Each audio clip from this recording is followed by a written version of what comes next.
It's time to look at the international newspapers now. Florence Vilman is on set with us. And of course, Friday's deadly shooting in a primary school in Connecticut getting an awful lot of attention in the international paper still today, isn't it? That's right. It's on the front page of the International Herald Tribune. Here's a very sad photo of people mourning in Newtown. And the headline says, "The U.S. gun debate takes on new urgency," because that's what a lot of papers, as we will see, are talking about today, is gun control. Now, there's a cartoon in the International Herald Tribune that I think sums up quite well what a lot of papers are talking about. And there you see a very simple message, enough, written in building blocks with, unfortunately, those bullet casings lying around. Now, in their editorial today, the International Herald Tribune points out that each slaughter of innocents seems to be getting more and more appalling. Now, Obama pointed out that we need to take meaningful action to prevent more tragedies like this, regardless of politics. And the International Herald Tribune wonders, when will that day come? When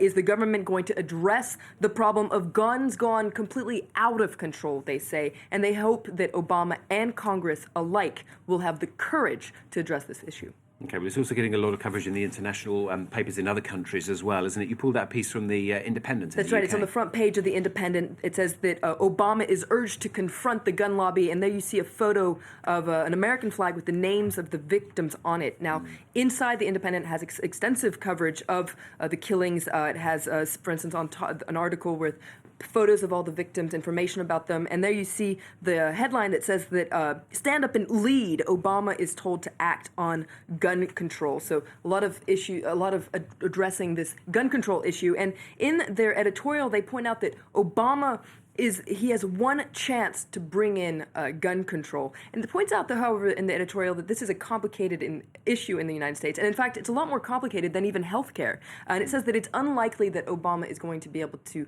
change the Constitution, the right to bear arms, because that would require a 2/3 majority in both houses. And on top of that, a vote in favor by 38 state legislatures. So it's unlikely he will change the Constitution, but what the Independent hopes is that he'll bring in some reform, for instance, a ban on assault weapons. And it says that this could be a good timing for him because he's just been reelected. He doesn't have to, seek another term. So hopefully he'll act on this. And it says that he has the freedom to do this now. Now, coming back to the American press, though, it's interesting to see how more conservative newspapers are reacting to the shootings.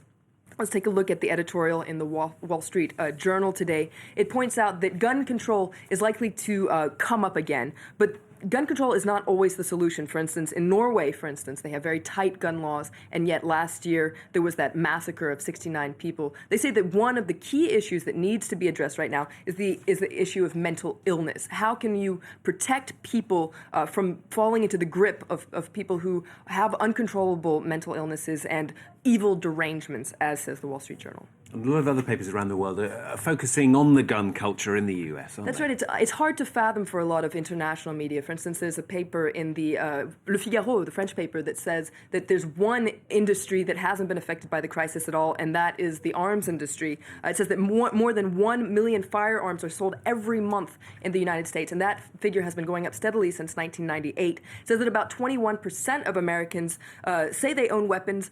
That figure's been going down, so it means that fewer people own guns, but they own more guns. And there's an interesting piece in El Mundo that's written from the point of view of a gun. It's written from the point of view of a Glock. Now, that's one of the weapons that was found on the site of the shooting. So the article begins, "I'm a Glock. I was designed by humans to hurt each other, but deep down, I'm innocent because I'm a machine." It says that I'm easier to shoot than other weapons, and it quotes this gun saying, "On this December morning, I was stolen from your mother's closet. I knew your intentions were bad, but I couldn't do anything about it because I'm just a gun." It says it wonders how many more closets am I hiding in, and how many more times am I going to be used for bad intentions. Now, just to finish up, there's an interesting article in the Washington Post, that takes a look at how gun rights advocates are reacting. They say that they feel like they've come under fire because of this school shooting, but they say that they don't see guns as the problem. They see guns as the answer to fighting against violence. Now, a lot of people do wonder, though, why would someone need an assault rifle such as the Bushmaster that was allegedly used? They quote one gun rights activist who says, "Well, actually, I could ask you, why would anybody want a Ferrari? Guns are fun, and sometimes they're cool. Okay, well, it's obviously a fascinating debate which will rumble on as the Obama administration continues. Thanks so much, Florence Film, with the international papers on Florence Van Gap.